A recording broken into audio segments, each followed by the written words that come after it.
displaced for 20 years and counting. We hope that these people will not have to add any more years to the time they have already spent away from home. Still on the subject of displaced northern Muslims, Shifan spoke with civil rights activist Mirak Rahim to find out more.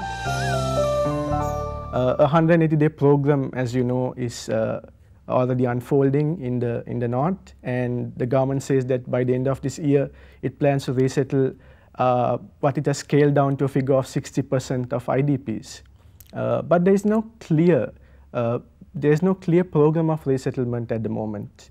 And can you tell me, as a person from civil society, what sort of expectations must we have from the government? As you pointed out, the government has unveiled this program, but there has been very little nitty-gritty and detail being provided so far. The only clear idea was that it would be 180 days and 80% of the current new IDPs. And as you pointed out, it's now scaled down from 80 to 60. At the moment, it appears the government is drawing up various plans regarding each of the sectors, be it shelter, be it education, be it medicine, be it livelihoods. Right now, the focus is on the 300,000 people who are displaced in the north. But there are so many IDPs who have been, people who have been displaced on previous occasions, like for instance, the North Muslims who have been homeless for now 20 years. In your view, what are their concerns at this moment? Yeah, I mean, that's a really critical issue, because when one originally heard of the 180-day plan, it refers very specifically to new IDPs. So it didn't refer to the old IDPs. And when you look at the population of IDPs in Sri Lanka, it's 1:1 at least, which is old versus new. Roughly 286,000 new IDPs and another 300,000 old IDPs. So it's quite clear that there is this issue about what do we do with the old IDPs. And just to talk a bit about that, I think if you look at the breakdown, the largest population is the northern Muslim, but there's also a significant population, just under probably 80,000 from the Jaffna high security zones. So that obviously adds to that issue of what the government's plans are for them. In terms of the communities, I think... Can I just interrupt you? Now, you did mention high security zones. Yeah. How are these zones going to hinder resettlement? Yeah. At the moment, at least high security zones in Jaffna, they cover about 18% of Jaffna's territory, and basically there's no resettlement allowed in any of those areas. There is a current process to look at least one of the high security zones following a Supreme Court case, where there's a committee appointed to look at whether the periphery of the high security zone can be resettled. But I think basically the IDPs from that area are hoping that with the end of the war, what will come is a scaling back of the high security zones where all these areas get opened up. They acknowledge obviously the security concerns of the government, but what they say is, can't it start being rolled back area by area, demining done, and you know, that area people can return back to their homes and cultivate their fields, and normalcy can be restored. Because ultimately that's what peace is about, when particularly those who've been most intensely affected, including the displaced, can experience some sense of normalcy, and that's, I think, what ultimately people want. I want to go back again to the North Muslims, Mirak. Right now they feel that they are neglected because so many hundreds of thousands of people are displaced, and the government's new programs are including just a fraction of them. And they are concerned.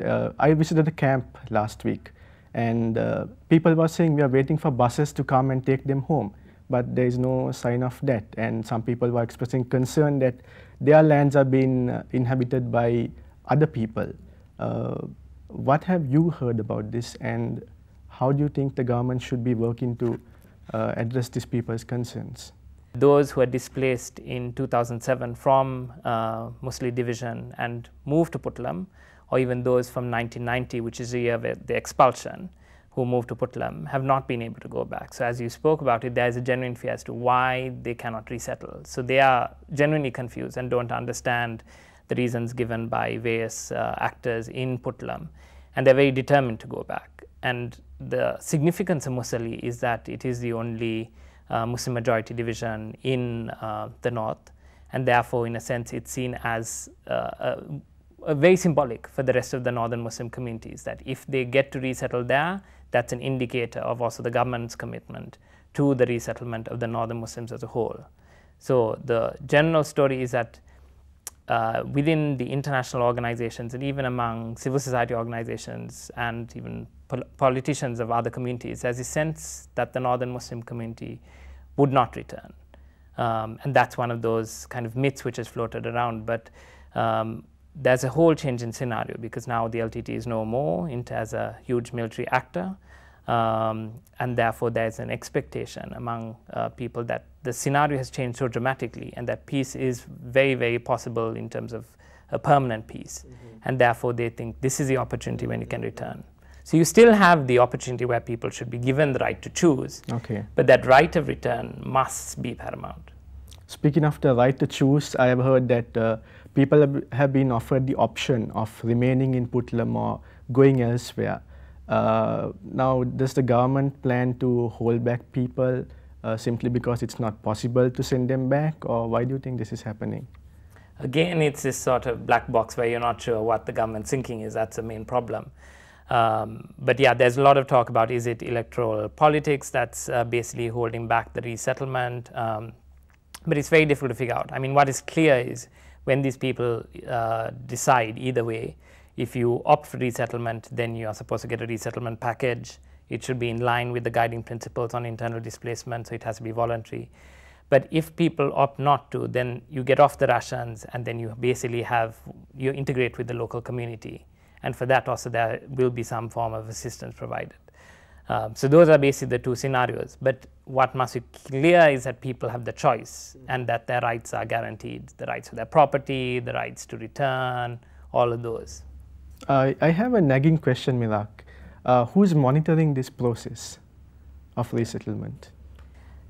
That again, I think it's like the situation in the camps, where even with regards to claims of whether food has been adequately provided or whether there are human rights abuses in the camps, there's a general difficulty in actually verifying violations. The government has announced that it is obviously any violation should be brought to its attention, and the relevant ministry and officers will look into it. But as you know, in Sri Lanka there's a general fear of reporting issues, especially to the government, and people tend to prefer going to religious leaders or civil society organizations or international actors. And so it's made it very difficult, because a lot of these actors are not able to verify. So that's why even with regards to resettlement, it's very important for the process to be open, and that there should be a process where internationals and local actors can go in, talk to communities, access them. But that's not possible so far, at least. At the moment it hasn't been, but hopefully as the 180-day plan goes forward, as a civil society organization, obviously we hope that there is greater transparency, there's greater inclusiveness of the affected communities, there's greater participation. And obviously people do it on a voluntary basis, so that we hope that the whole process would be improved and become a much stronger process, and could also basically a building block to issues like reconciliation and actually a permanent peace. And this is the real test at the moment, that actually resettlement is a critical building block for how and if there will be permanent peace.